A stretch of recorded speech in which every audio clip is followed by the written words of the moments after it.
بسم اللہ الرحمن الرحیم۔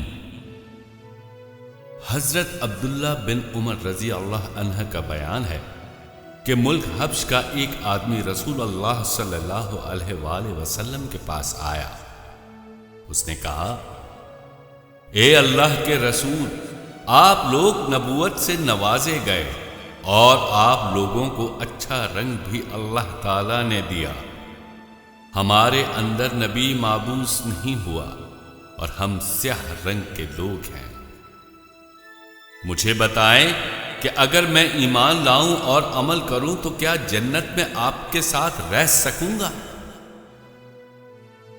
نبی کریم صلی اللہ علیہ وآلہ وسلم نے فرمایا، وہ تمام لوگ جنہوں نے لا الہ الا اللہ کہا ہوگا، اللہ تعالیٰ انہیں جنت میں میرا ساتھ نصیب فرمائے گا۔ اس نے اپنی کتاب میں وعدہ کیا ہے، اور جو شخص سبحان اللہ کہے گا اس کے نامہ اعمال میں 1,00,000 نیکی لکھی جائے گی۔ تو کسی نے کہا کہ اے اللہ کے رسول، اس کے بعد ہم لوگ کس طرح جہنم میں جائیں گے؟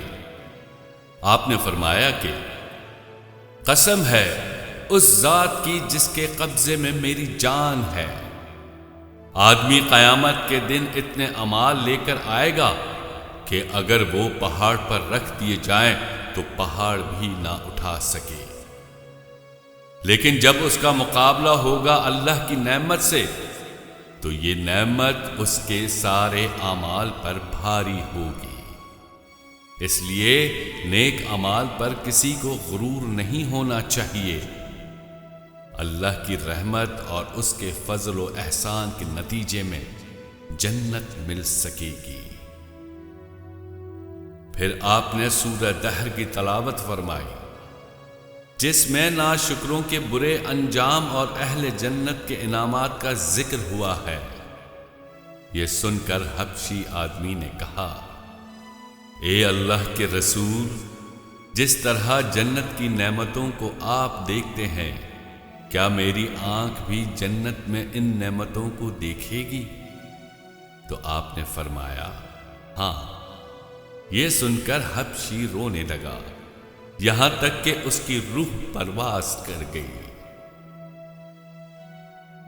حضرت عبداللہ بن عمر رضی اللہ عنہ کہتے ہیں کہ میں نے رسول اللہ صلی اللہ علیہ وآلہ وسلم کو اسے قبر میں اتارتے ہوئے دیکھا۔